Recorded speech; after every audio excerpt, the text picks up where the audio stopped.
Praise the Lord. Welcome to the Front Runner Podcast. I am your host, Isaiah Marshall. And today we have a front runner joining us, Mr. Ian Humphrey.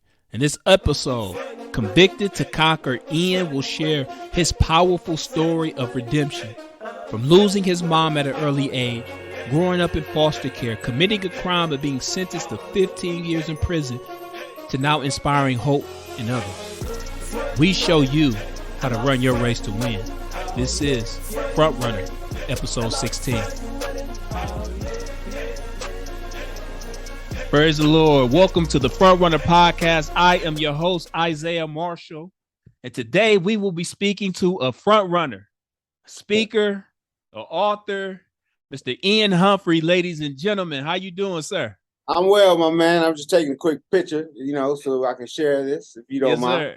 Sir. So if you send me the information, I'll post that on my own stuff, and maybe I know you're trying to accumulate some content. So once you have it all, let me know. Yes, sir. I appreciate that, man. I appreciate you joining me, and joining us. And I know that the listeners will be blessed by our discussion for sure. So this front runner concept is one, that I've adopted from my track and field experience. And so the front runner is an overcomer. In track and field, they are seen as the underdog because the odds are against them and they are not expected to win the race. But the front runner is one that takes risk. They bet on themselves. They run their race. They run to win. They lead from the front. And as they say in track and field, they leave it all on the track. And so you, my friend, I see as a front runner. And so one of the things that I want to do, I want to start by tell us a little bit about little Ian Humphrey. So what was your upbringing like? What is your story? Well, I'll give you the condensed version here. But, I think some of my story you already know, but maybe your listeners have never heard, don't know me.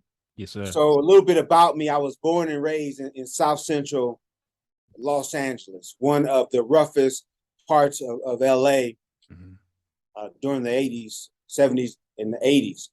Literally, if you remember the Rodney King issue, when Reginald Denny pulled off the highway and he was pulled from his truck and beaten, that intersection is a 2-minute walk from my house. Wow. That's where I was born and raised. And I grew up 2 blocks from where the Crips street gang started. Now, when you talk about the front runner, I entered this world in the back of the pack. Like the race was already started. Wow. I didn't even know that I was in a race yet. What I mean by that is the odds were stacked against me. I was born 2 months premature. Literally, my mom was walking up a flight of stairs, 7 months pregnant, and this woman that she had an argument with dumped this pot of boiling water on top of her, sent her tumbling down the stairs and into premature labor. So that's how I came into this world. Literally, when you talk about fighting for your life, that's how I came into this world under these violent, traumatic circumstances. I'm still learning a lot about trauma, but I can tell you this: if you know anything about trauma, it starts in the womb. So if your mom is experiencing trauma, it's transferred on to you. Yeah. So my mom falls down some stairs, and that's what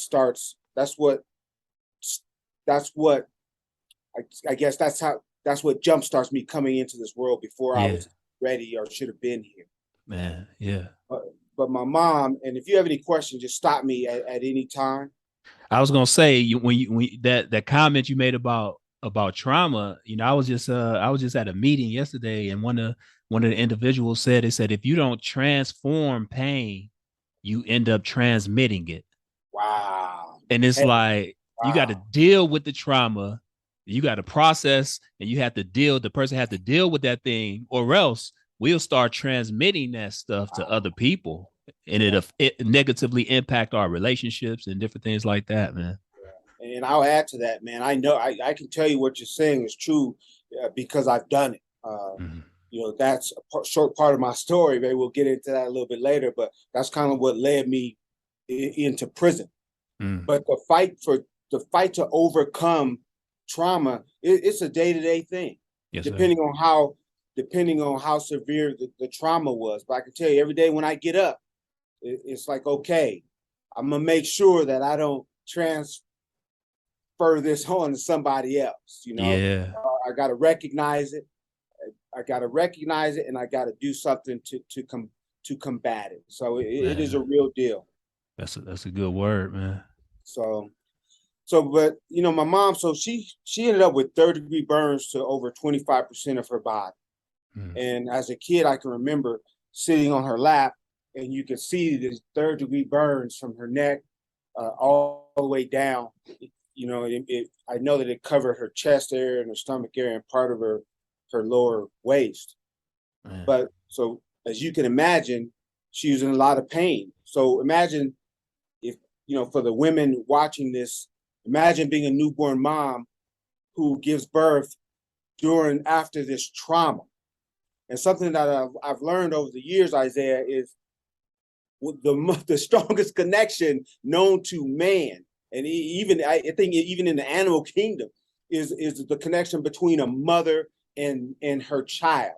Yeah. But at least for adults, that connection it's nurtured over the first 3 years of life. I imagine, it's created while the mom is holding the baby, talking to the child, nursing the child, just loving the child. But for me, because of where those burns were located on my mom, she couldn't nurse me, she couldn't hold me, so I never really, I didn't get that connection with my mom. And not only that, because of the pain or because of those burns, she had to take heavy pain sedatives. Wow. So while she was on that medication, she couldn't watch me because the sedative would just kind of put her out. Man. So I bounced around a lot. I didn't stay in one house, so I had the instability of not having a stable home the first 3 years of my life. Wow.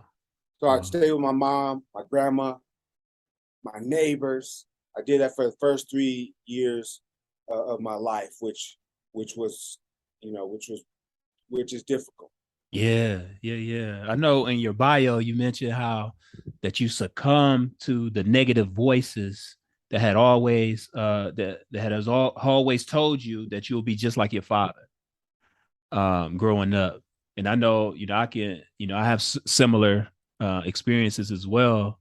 My father was in my life, but had a very distant relationship. But it was always this notion like that I would be absent like my dad was, because that's how, my dad was, and a lot of the other men in my life or around me were.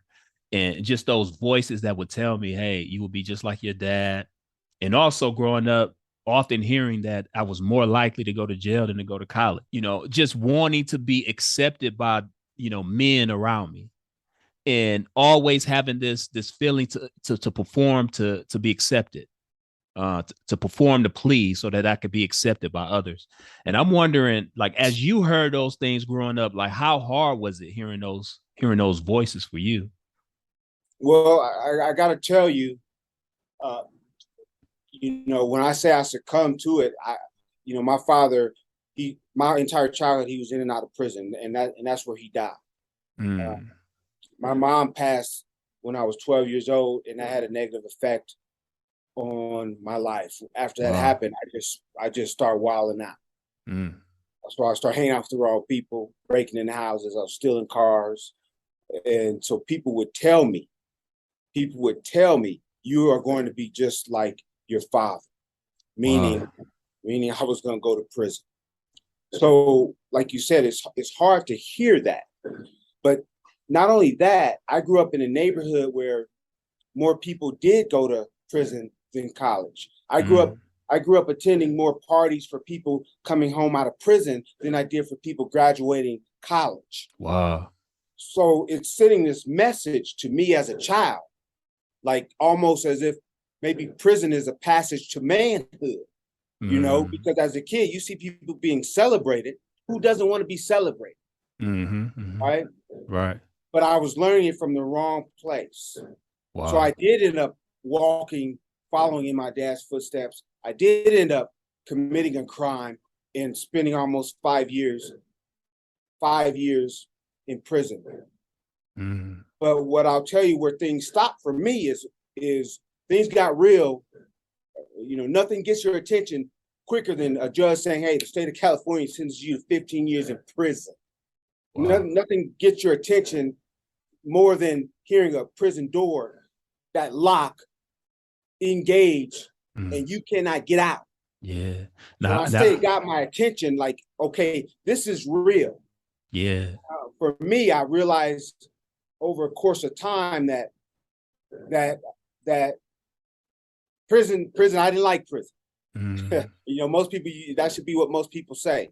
But when I said I didn't like it, I made the decision at some point. I said, I'm not dying in this place. Wow. Now, it took some time, but I said, I'm not going to die in this place. Life has so much more. I have so much more to give. This is not how my story is going to end. And I'm writing the story. So I said, if I can get out of here, I'm never coming back. Wow. I said, if I can get out of here, I'm blessed enough to become a father. I'm doing everything different. Yeah, I've been able to do that. Now take us to that courtroom. I know you said there's no feeling that kind of gets your attention than hearing that judge say that. Like, what was that feeling for you? Like when you heard the judge say that, like what feeling came upon you? It's like, you know, it's coming, but you hoping it's not. Like you hoping that for some reason that they say not guilty, even though you know you're guilty and you know there ain't no chance in hell that they're gonna find you not guilty. So before they tell you what you know is gonna happen, you're hoping it doesn't happen. Yeah. And then it actually happens. There's a level of certain denial that comes over you. There's a certain level of fear that comes over you. There's a certain level there's a large level of what if, or what's next. What's next for me? You know, can I go through this process? Can I go into the prison system, and can I make the changes that I need to change, get out, and live a successful life? So there's all of this stuff that's all of this emotion. Like you know that you're not going to see your family again. You know that their life is going to continue while yours is paused forever, for however long you are behind those barbed wire fences. So there's just all this emotion, thoughts, and fear, man, like that I've never experienced before. Man, so did that change instantly happen when you were sent off to prison? Like, how was that? No, it didn't. You know, when I first got to prison, something else happens. And this is what happens to oftentimes with the number of people that end up in the prison system. For me, I can remember standing in this prison cell after those doors locked and my knees started shaking. I collapsed, and then I just fell to the floor, on this concrete floor, and I cried. Once that emotion passed, then I entered into a why me phase. Then I entered into a this is not my fault phase. I said, this is not even my fault. This is my father's fault for not being there. This is my I was in and out of foster homes as a kid where I was abused mentally, physically, and sexually. So I said, this is not my fault. I would not be here had my foster mom not abused me. I would not be here had my father been present. So I went through the blame game. Wow. So I went through the why me phase. So when we talk about recidivism and people that get out of prison and come back, it's important to me that people understand it's hard to get out of prison, whether it's physically or mentally, if you remain in the why me phase, if you remain in the blame phase. I had to come to a point where I had to look myself in the mirror and say, hey, this is your fault. You committed this crime. This is not your daddy's fault. This is not your foster mom's fault. This is your fault because you did what you did. Yeah. So put the burden and the blame on your back and carry that weight and do something about it. It's only Wow. when we can do that that you can make the changes that you need to make. Yeah. So accepting responsibility, like Yes, fully accepting responsibility. gotta fully accept it. Fully accept it. No part of what I did Mm. was anyone else's fault. Yeah, what happened to me was tragic. Yeah, it should never have happened. That does not give us or anyone else an excuse, as you said, to take that pain, to take that trauma out on somebody else. Yeah. Nothing gives us the right to do that. We've got to seek the help. We got to seek the help that we need to get Yeah. better. And if we make some mistakes along the way, we got to own them. We got to own them. Wow. So you went through that phase where you just broke down, and then you went through a phase where you was just denying, and then the blame phase. So when did you get to that point where you was like, you know what, I got to do something about it? And like, how did that like process of doing something about it or righting your wrongs and redeeming, what you did wrong? How did that process look like? Well, I want to share something with you. When I was in court, Mm-hmm.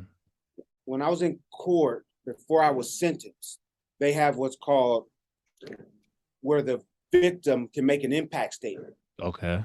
So the victim or their family, they can get on the stand and they can address the person that victimized them. Yeah. The man who I assaulted, I almost killed a man. His daughter got on the stand and she was about 9 years old. Wow. I'm gonna tell you, man, I was 19. I didn't have the kind of courage that this young girl had. She got up on the witness stand and she says to me, she says, "You took my Superman away from me." Mm. Now, Isaiah, I didn't kill him. Yeah. But let me tell you, when she said that, "You took my Superman away from me," that hurt me in my heart. And still Yeah. to this day, I can feel that. I can feel it because you understand this. I didn't have a father growing up. The Mm-hmm. one thing that I always wanted was somebody I could look up to and say, "This is my Superman." Wow. You feel me? I Yeah. Yeah. took that Yeah. away from her. I knocked her father off of that pedestal that she held him on. I Yeah. should never have I didn't have the right to do that. Yeah. So sitting in that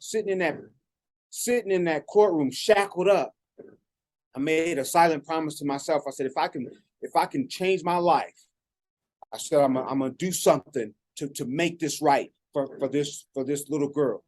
Wow. But the change didn't come right away. My first year in prison, I spent a lot of time in solitary confinement playing the blame game. But kind of, I guess the short story is there was a lot of pieces that came together for me. Yeah. There were volunteers that came in that prison that taught me lessons. Like, for instance, they taught me lessons like when volunteers were coming into the prison, they didn't have to be there.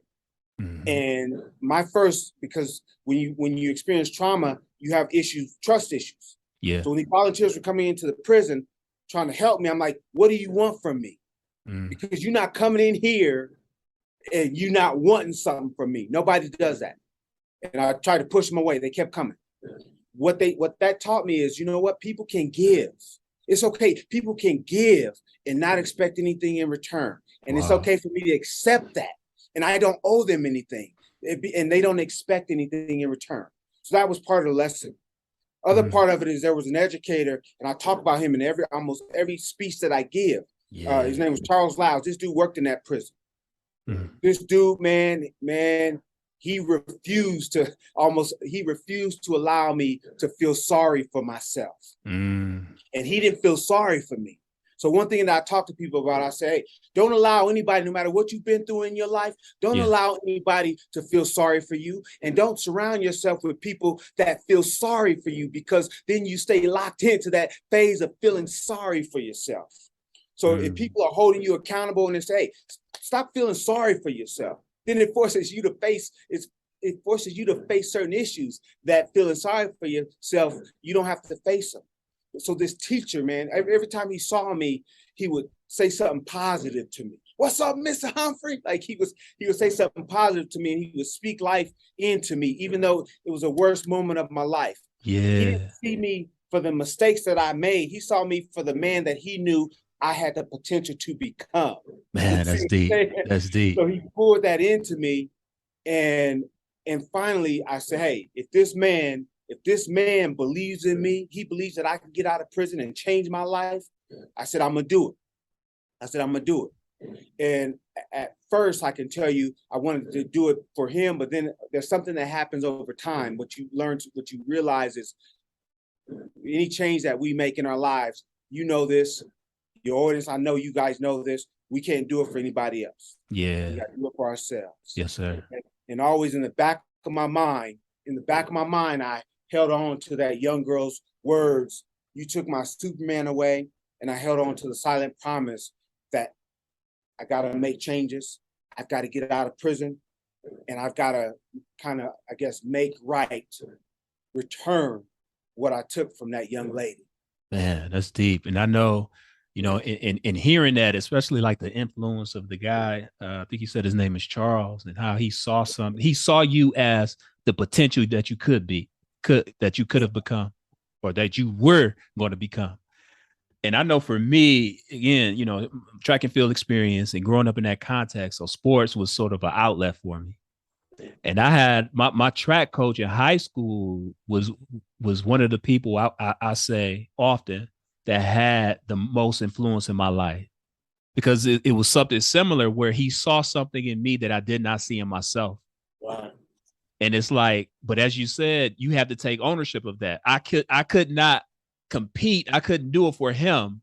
No. I had to see what he saw, and I had to work for it. You know what I mean? There's work that goes into it. Yeah. And, you know, I just appreciate, you know, you sharing about the influence that someone else had. And I think it highlights the importance of us just recognizing those people in our lives that kind of help us get to where we are today. Absolutely. Absolutely. Because people, we don't get where we are. I owe everything I have and almost everything that I have become to someone else helping me. Now, at the end of the day, like you said, someone's belief in us doesn't get us to the finish line. Mm-hmm, mm-hmm. Like, it helps us, but we got to still do the work. Without the work, we don't cross that finish line. So it seemed like there was a process for you, and you were able to bring redemption. I mean, sounds like to right some of your wrongs. So I'm a spoken word artist, and one of the things that I use the platform of poetry to do is, as I say, I like to create art from broken pieces. So in other words, it's like, man, you take something that is rough and ugly and messy, but you try to create something beautiful from that. And it sounds like out of your messiness and the challenges that you had to overcome, and you've created something beautiful, and you use now your story to share with others, to uplift it, to motivate, and to inspire them. So what inspired you to use your story to do that for others, to inspire others? Well, it goes back to that promise that I made to that little girl, man. I got out of prison because here's the bottom line. I got out of prison in 1997, and then I had to do a certain amount of years on parole. Mm-hmm. I completed my parole. Once I completed my parole, I didn't owe anybody anything. I didn't owe the state anything. I did my time. I completed my time on parole. I don't owe anybody anything. Freedom. I have my freedom. Yeah. But that silent promise that I made to that little girl is my own self-imposed, I guess it's my own self-imposed sentence. I have to continue to try to right, I guess, to right that wrong. Yeah. So that's really what I try to do anytime when I'm going out and giving a presentation, when I'm going out and giving a speech. That young lady, who's no doubt is a woman now, probably has children of her own. She doesn't even know this, but she is my inspiration. When I see kids, my own kids, they're my inspiration. Like, I have so many things now that breathe life, that give me life. All of those things that gives me inspiration. I'm gonna share something with you, because as a speaker, as an inspirational speaker, You know this. We have our bad days. Every day is not a rah day.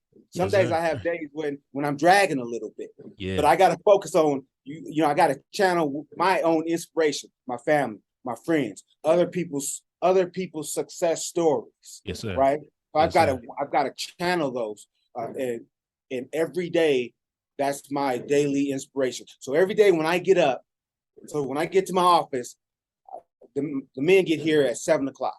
I get here about 5:30, like way before the first worker is supposed to be here. Yeah. People, they often say, "Why you get here so early?" Well, because I got a process I got to go through. I got to get my mind right. I got to get ready for the day mentally, right? So I'm watching motivational stuff. I'm reading. I'm touching base just kind of with my inner self, so that I can start the day, I guess, on the right foot. Man, yes, sir. That's a good word. Now, I know your book and your mantra is not about the knockdown. So what's one or two lessons that you could give to the listeners about just that story, just encouraging them? When I talk about, you know, that's my main signature presentation. It's not about the knockdown, it's about the get up, right? Yes, sir. I was saying, if you spend your life focusing on what knocked you down, you will miss the blessing that has been sent to pick you back up again, right? So here's a few things that I use, that I had to come to understanding that were necessary for me to get back up. Yes, sir. Because life is going to knock you down. There's no doubt about it. It's not if, it's when. Yeah. So a few things that I would say. One is make no excuses. Don't make any excuses. Own whatever you need to own that puts you down. Yes, sir. Own it. Second thing is take some chances. We got to take some chances. I moved here to Colorado from LA. I only knew one person. I had never been to Colorado, had never seen snow before, didn't have a winter coat, I wasn't ready. So I moved out here. I bought a one-way plane ticket and a winter coat, and that's all I bought. Yeah. I was taking a chance. Yeah, you took the risk. I took the risk. So you got to take certain chances. You got to always surround yourself. You got to be careful who you surround yourself with, right? Another one is you got to reach further, meaning you got to do more. I think Zig Ziglar said this once. He said you got to do more than what people pay you for. That was necessary for me to rise. Every day I do more than what people ask me to do. And then the last one is refuse to give up, because once you get knocked down and you rise, guess what? There's somebody else coming. I tell people life only throws uppercuts, haymakers, and low blows, right? Ain't no fair fight. So the knockdown is going to come again. Yeah. So you got to refuse to quit. So those are a few strategies or a few things that I say every day. And I talk about those in my book that are necessary for you to rise like yeast. Hey, man, that's powerful. I mean, I remember a quote from the movie Red Tails. It said, you know, life could be a cruel teacher. First she gives you the exam, then teaches you the lesson. Yeah. And it's like, man, but you know, these lessons that you just communicated to us, like, you know, make no excuses. You know what I mean? And take some chances. Be careful who you surround yourself. That's very important. The Bible says that, you know, bad communication can corrupt good morals. And it says do more and refuse to give up. So you've overcome, like you talked about how you were an underdog, that you were born into this world behind the pack.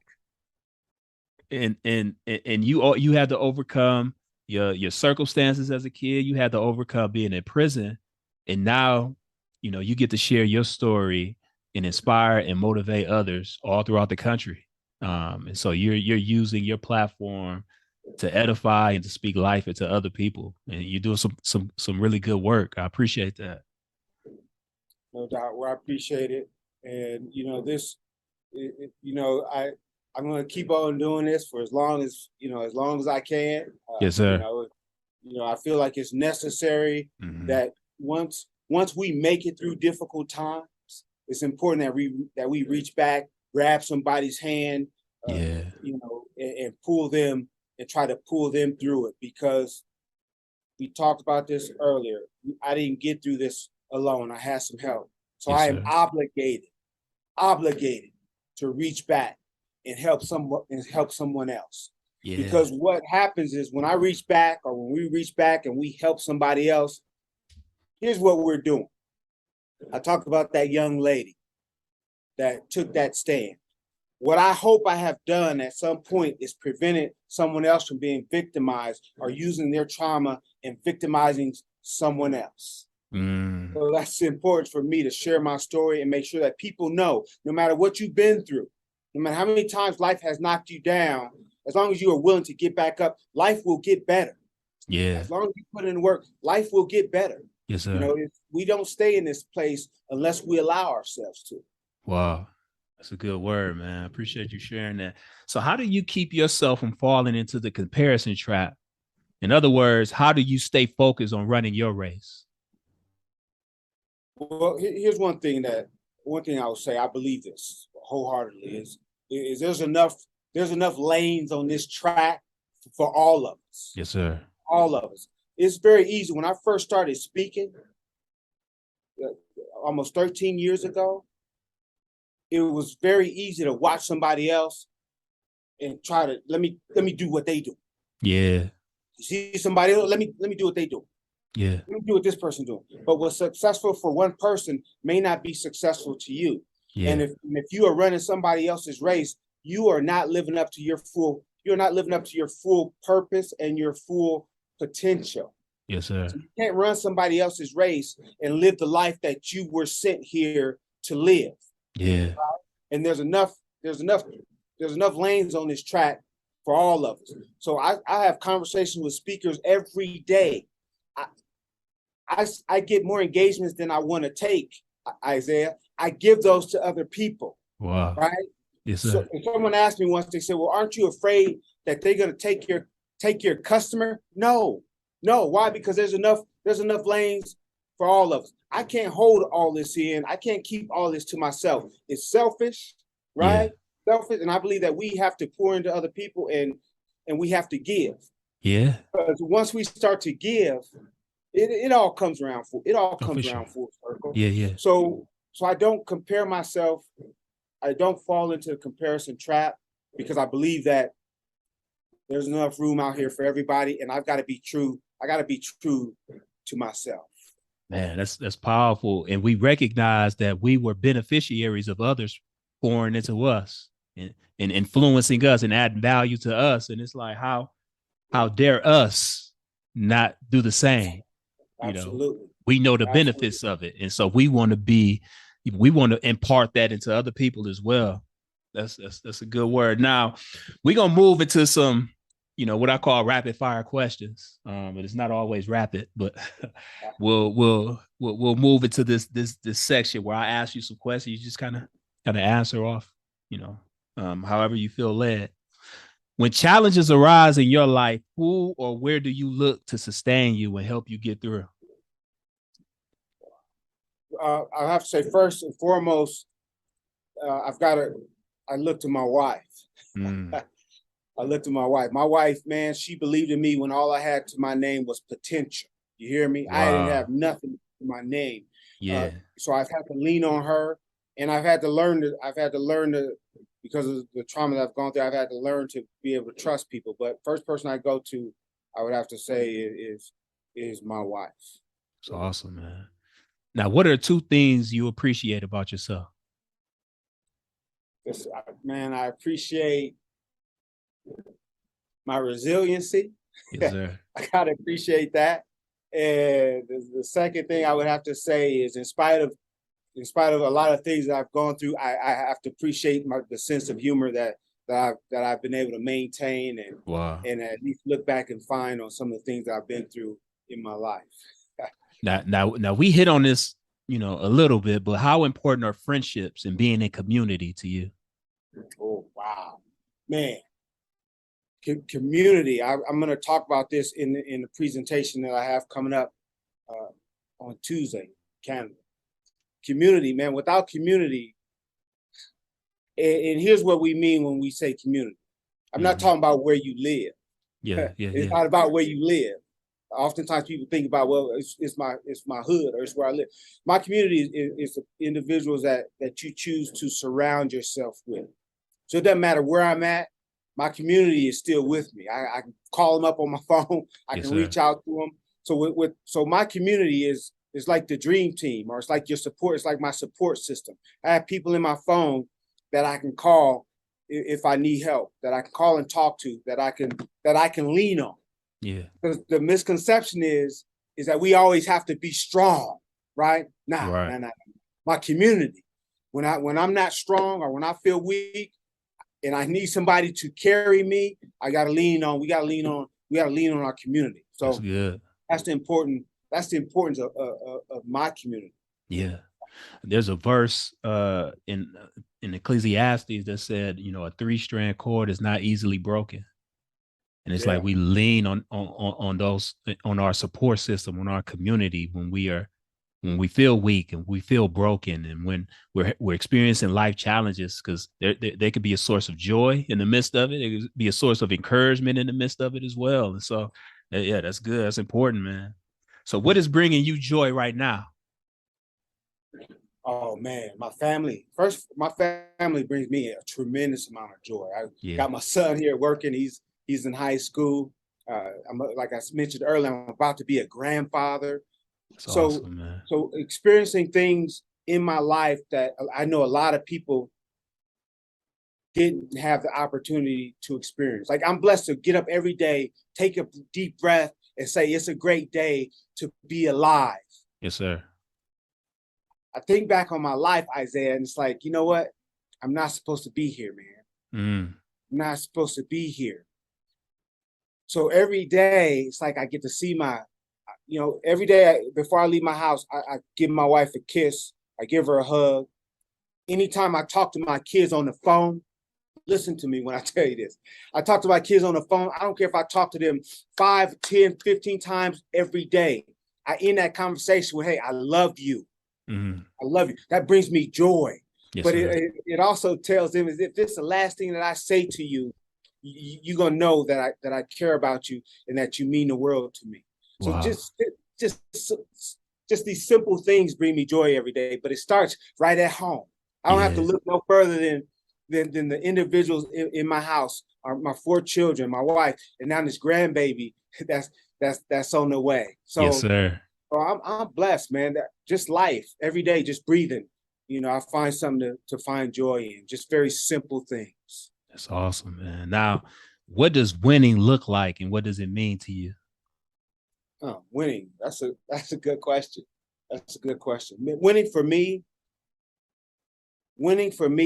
at the end of the day, I feel like I take my role as a provider very seriously. I take my role as a husband very seriously. I take my role as a father very, very seriously. So for me, winning to me is, what legacy am I going to leave when I'm gone? That's winning. So I've raised 4 beautiful children. They're all successful. They don't necessarily depend on me. They are doing great things. They are pouring back into their community. That's part of my legacy. When I'm giving these presentations and I'm speaking, or I pick up the phone to mentor someone, or you know, I'm texting someone to say, hey, how are you doing? Because I know you went through some tough times, right? Yes, sir. That's my legacy. That's my footprint. So it's what's the footprint that I'm going to leave when I'm gone? Because like my grandmother still lives on through me. I'm part of her legacy. Right? Yes, now I'm passing that on to my kids, and then my own individual personality and my own convictions. So I would say winning to me is what legacy will I leave? What positive changes will I have left on this world when I'm gone? Man. That's winning, man. That's winning. Powerful. That's a good word, man. I appreciate that. Well, Ian, I appreciate the discussion. Very insightful information, and just hearing your story, man. It's so encouraging and inspiring, and it just shows us that, man, we're not victims. Oh, You know what I mean? We're oh, not victims. You know, we take ownership of our mess ups, our struggles, but man, we have to do something about it, and we have to put in the work to do it. And I think your story just shows and highlights what it looks like when we put in work from, in redeeming ourselves or righting our own wrongs. no doubt. And I appreciate that. Now, how can the listeners follow you? If they want to follow me, they can. I'm on Facebook, Instagram, and Twitter. I'm on a few of those things. I'm not super active, but you can find me there. You can just Google, look up my name, Ian Humphrey. Go to my website, ianhumphrey.speaks.com. You can reach me there. Find out more about kind of, I guess, what I do. And that's what I would say. Just go to my website, ianhumphrey.speaks.com, and let's connect. Yeah. So, and they can purchase your book there too, as well, right? Purchase my book there. Yep. Oftentimes, man, I'll send somebody. I send out a lot of free copies of my book. I make myself available to people that are struggling. So, if anyone's watching this video and you think, hey, you know what, I need to reach out to you, go to my website. Find my email address. Send me an email, and we can have a conversation, or we can have a discussion, or even a conversation through email. But I would start ianhumphrey.speaks.com. Awesome. Well, Ian, thank you so much for being on the Front Runner Podcast. I appreciate you. Thank you for having me, my man. It's always a pleasure, and it's been too long. If I get back out to Tennessee, I gotta remember. I gotta find you. Yeah. Come through. All right. Well, blessings to you. All right. Take care. Follow the Front Runner Podcast and share with a friend. Also, follow me on Instagram at @TheIsaiahMarshall. Subscribe to my YouTube channel, which can be found in the show notes. And while you are at it, be sure to check out all of my released spoken word poetry projects anywhere you stream music. Thank you for supporting my creative journey. This is the Front Runner Podcast. Until next time, blessings. I'm out running. I run with. That's why I run with him. No looking back. I leave it on the track.